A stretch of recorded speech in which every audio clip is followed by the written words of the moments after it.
బంగ్లాదేశ్ దోవల్ కా ధమ్కి ఖలీలుర్ రెహమాన్ గానికి క్లియర్ కట్గా చెప్పిండు, రేయ్ 12 టెర్రర్ క్యాంపులు బంగ్లాదేశ్లో ఆపరేట్ అవుతున్నాయి. రంగ్పూర్ సిహెచ్టి దగ్గర బాగా కాన్సన్ట్రేట్ చేస్తున్నారు. ఇండియా ఇమ్మీడియట్గా వాటిని డిస్మాంటిల్ చేయమని బంగ్లాదేశ్కి హెచ్చరిక జారీ చేస్తున్నది. ఇది నువ్వు చెయ్యకపోతే కోవర్ట్ డ్రోన్ స్ట్రైక్లు అవుతాయి, cross border precision operations, surgical strikes ఖచ్చితంగా అవుతాయి. మయన్మార్ స్టైల్ల యాక్షన్లు తీసుకున్నాడు మొదలెడతాం, దాని తర్వాత మా భూభాగం మీద ఈ పంచాయతీ ఇది అని అంటే కుదరదు. దోవల్ కా ధమ్కి క్లియర్ కట్గా. ఇమ్మీడియట్ ఇంపాక్ట్ ఏముంటుంది అని అంటే, భారత్ ఆల్రెడీ ఒక క్యాంప్ని సర్వనాశనం చేసేసింది, కొమిలాని డిస్మాంటిల్ చేసి పడేసింది. ఇంకా 11 ఉన్నాయి రెహమాన్.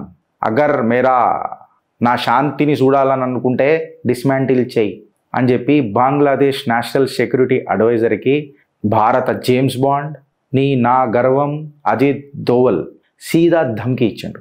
ఈడికైనా సీదా ఫ్లైట్ పట్టుకున్నాడు, ఖతార్ పోయిండు. ఇంటెలిజెన్స్ ప్యానిక్ అయి కూర్చొని ఉన్నది కంప్లీట్గా. భారత్ యొక్క ప్రెషర్కి ఒక్కొక్కడికి తడిసిపోతున్నది కింద. దోవల్స్ వర్డ్ ఏమననున్నది, సీదా యాక్షన్ అని ఉన్నది.